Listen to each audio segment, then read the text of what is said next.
नमस्कार दोस्तों, स्वागत है आप सभी का मेरे YouTube चैनल पर। आप देख रहे हैं वेंकर वाइन्स और उम्मीद करता हूं कि आप सभी लोग अच्छे होंगे। दोस्तों, आज के इस वीडियो में मैं आपसे बात करूंगा कि गवर्नमेंट को प्राइवेटाइजेशन की ज़रूरत क्यों पड़ी, क्यों गवर्नमेंट ने इतना बड़ा डिसीजन लिया कि वो बैंकों का प्राइवेटाइजेशन करेगा। उसके बाद मैं आपसे बात करूंगा कि AIBA ने अभी जनरल काउंसिल की मीटिंग बुलाई थी और उसमें आगे क्या एजिटेशन प्रोग्राम्स हुए हैं, क्या हमें और भी स्ट्राइक्स देखने को मिलेंगी। दोस्तों, अभी हाल ही में एक गवर्नमेंट का गैजेट नोटिफिकेशन भी आया है जिसमें 4 बैंकों के कैपिटल इन्फ्यूजन के बारे में लिखा है।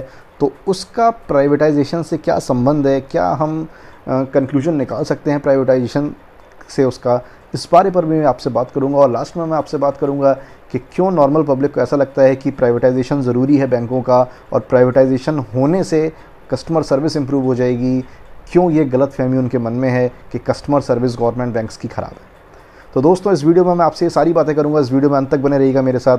सबसे पहले बात करते हैं कि गवर्नमेंट ने प्राइवेटाइजेशन का ऐलान क्यों किया। देखिए, गवर्नमेंट ने अभी हाल फिलहाल मर्जर किया था और जो मर्जर करने का मेन रीज़न था वो ये था कि NPS बढ़ रहा था और गवर्नमेंट के पास इतना कैपिटल नहीं था कि वो इंडिविजुअली सभी बैंक में कैपिटल इन्फ्यूजन कर सके। तो जिसके चलते उन्होंने छोटे बैंक्स को उठा के बड़े बैंकों के साथ मर्जर करके उनकी बैलेंस शीट को इम्प्रूव करने की कोशिश करी। उनके NPS जो बहुत ज़्यादा बढ़ गए थे, कहीं हद तक कोशिश करी कि कुछ कम हो और देश की इकनॉमी को एक मजबूत ग्रोथ मिले, और घटाकर बैंकों की संख्या 12 कर दी। लेकिन बात अब ये आती है कि जो गवर्नमेंट ने मर्जर किया था वो ये ध्यान में रखते हुए किया था कि हम अब इतनी बैंक चला सकते हैं तो हम इतने ही बैंक रखेंगे। लेकिन उसके बाद फिर प्राइवेटाइजेशन की ज़रूरत क्यों पड़ी। दोस्तों, लोग कहते हैं कि कोविड की वजह से ऐसा हुआ कि भाई देश में कोरोना की एक महामारी आई जिसने अर्थव्यवस्था को बिल्कुल पटरी से उखाड़ फेंका और अर्थव्यवस्था बिल्कुल चरमरा गई हिंदुस्तान की।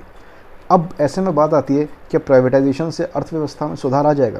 देखिए, गवर्नमेंट प्राइवेटाइजेशन बहुत जगहों पे कर रही है, काफ़ी सारे सेक्टर्स में कर रही है, लेकिन बात ये आती है कि जो इकोनॉमी का जो मेन है पिलर है बैंकिंग, जो भारतीय इकोनॉमी का मेन पिलर है बैंकिंग, क्या गवर्नमेंट उस बैंकिंग का प्राइवेटाइजेशन करके देश का डेवलपमेंट कर सकती है? क्या वो अपने पिलर्स को हिला के देश का डेवलपमेंट कर सकती है? क्यों RBI को ऐसा लगता है कि नहीं, बैंकों का प्राइवेटाइजेशन बहुत ज़्यादा ज़रूरी है।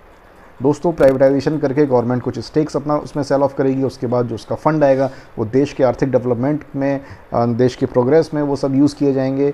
और ये सारी निष्कर्ष इससे निकल कर आ रहे हैं और गवर्नमेंट अपने प्राइवेटाइजेशन मूव को आगे बढ़ाएगी। और उसी संदर्भ में AIBA ने एक अपनी जनरल काउंसिल की मीटिंग बुलाई थी और उसमें डिसाइड किया है कि हमें आने वाले समय में और एजुटेशनल प्रोग्राम्स करने हैं और स्ट्राइक्स करनी है ताकि गवर्नमेंट अपना डिसीजन ये वापस ले सके।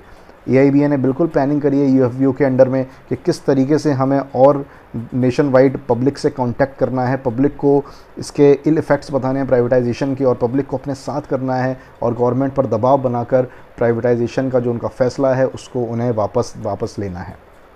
तो देखते हैं कि दोस्तों आगे आने वाले समय में क्या होता है। अगर आप एम्प्लॉय हैं बैंक के तो आप अपनी सैलरी कटाकर और स्ट्राइक में जाने के लिए रेडी रहिए, और अगर आप जनरल पब्लिक हैं तो फिर आप और भी आगे चल के बैंकिंग सर्विसेज में कुछ दिनों का व्यवधान देख सकते हैं। दोस्तों, अब बात करते हैं कि गैजेट ऑफ इंडिया का एक नोटिफिकेशन आया था जिसमें 4 बैंकों का फ़ंड एलोकेट किया गया था और लोगों ने कहा था कि ये एक अच्छी खबर है, क्योंकि जो इसमें फ़ंड की इक्विटी की मैच्योरिटी वैल्यू दिखा रहा है वो है 2036 की। 2036 में ये जो इक्विटी वैल्यूज़ हैं ये मैच्योर्ड होंगी। तो क्या इसका मतलब ये मान के चलें कि ये 4 बैंक प्राइवेटाइजेशन के बाहर हैं?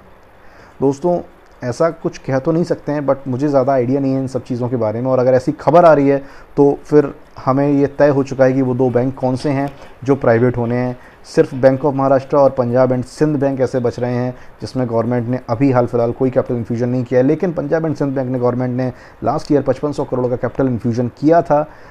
उसका क्या है क्या नहीं है ये किसी को नहीं पता है। लेकिन अगर उन गैजेट की बात करें, गैजेट ऑफ इंडिया के नोटिफिकेशन की बात करें, तो फिर 2 बैंक्स यहाँ से कंफर्म लग रहे हैं कि बैंक ऑफ महाराष्ट्र और पंजाब एंड सिंध बैंक। तो हमें आने वाले समय में ही पता पड़ेगा कि यहाँ पर बेसिकली क्या हो सकता है। अब बात करते हैं दोस्तों कि लोगों को ऐसा क्यों लगता है, पब्लिक को ऐसा क्यों लगता है कि बैंकों का प्राइवेटाइजेशन ज़रूरी है। क्या उनको लगता है कि सर्विस यहाँ से इम्प्रूव होकर जाएगी? और सर्विस अगर इम्प्रूव होगी तो क्या गवर्नमेंट बैंक की सर्विस इतनी ख़राब है जितना उसको हाईलाइट किया गया है? देखिए, सबसे बड़ा डिफरेंस आप समझिए कि गवर्नमेंट बैंक और प्राइवेट बैंक में जो कस्टमर बेस है वो बहुत ज़्यादा डिफरेंस है उसमें। प्राइवेट बैंक में जो कस्टमर बेस है वो एलीट है, जो ज़्यादातर इंटरनेट बैंकिंग वगैरह ये सारे अल्टरनेटिव चैनल्स हैं वो प्रेफर करते हैं और बैंक के अंदर बहुत ही कम आना चाहते हैं।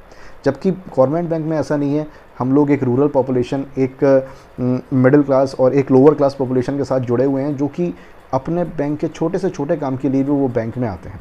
तो दोस्तों यहाँ पर बात आती है कि सिर्फ सर्विस की। तो अगर आप प्राइवेट बैंक में जाते हो वहाँ काम आपका क्विकली हो जाता है, क्योंकि वहाँ पे कस्टमर बेस कम है। लेकिन यहीं आप अगर गवर्नमेंट बैंक्स में आते हो तो वहाँ आपको, जहाँ पे प्राइवेट बैंक में 2 मिनट में सर्विस मिलती है, वहाँ आपको यहाँ शायद 5 से 10 मिनट लग जाता है, क्योंकि कस्टमर बेस हमारे पास है, भीड़ बहुत होती है हमारे पास, और हमें एक एक करके सभी के काम करने होते हैं। लेकिन दोस्तों अगर आप आंकड़े देखो तो सबसे ज़्यादा जो शिकायतें आजकल आई हैं वो प्राइवेट बैंक्स उसमें टॉप किया हुआ है।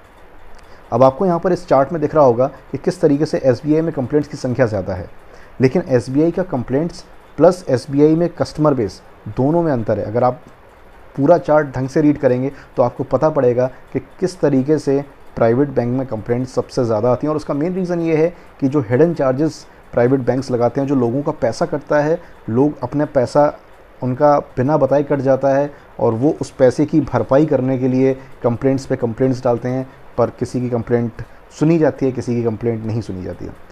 तो दोस्तों हम ये नहीं कह सकते हैं कि प्राइवेटाइजेशन से कस्टमर का बहुत ज़्यादा फ़ायदा होगा, बल्कि मुझे तो ये लगता है कि प्राइवेटाइजेशन से कस्टमर का आगे चलकर नुकसान ही होगा। दोस्तों अगले वीडियो में मैं आपसे बात करूँगा, एक बहुत ही मार्मिक कहानी मैं आपको बताऊँगा अपने गार्ड साहब की, जो हमारे ब्रांच में गार्ड साहब हैं, किस तरीके से उनकी नौकरी गई, क्या उन पर इम्पैक्ट पड़ा मर्जर का, और क्या उनके मन में रिएक्शन आया। ये सारी बातें मैं आपसे अपने अगले वीडियो में डिस्कस करूंगा। अगर आप मेरे चैनल पर नए आए हैं तो प्लीज़ सब्सक्राइब ज़रूर करिएगा, वीडियो को लाइक करिएगा और ज़्यादा से ज़्यादा शेयर करिएगा। Thank you so much, thank you for watching my video.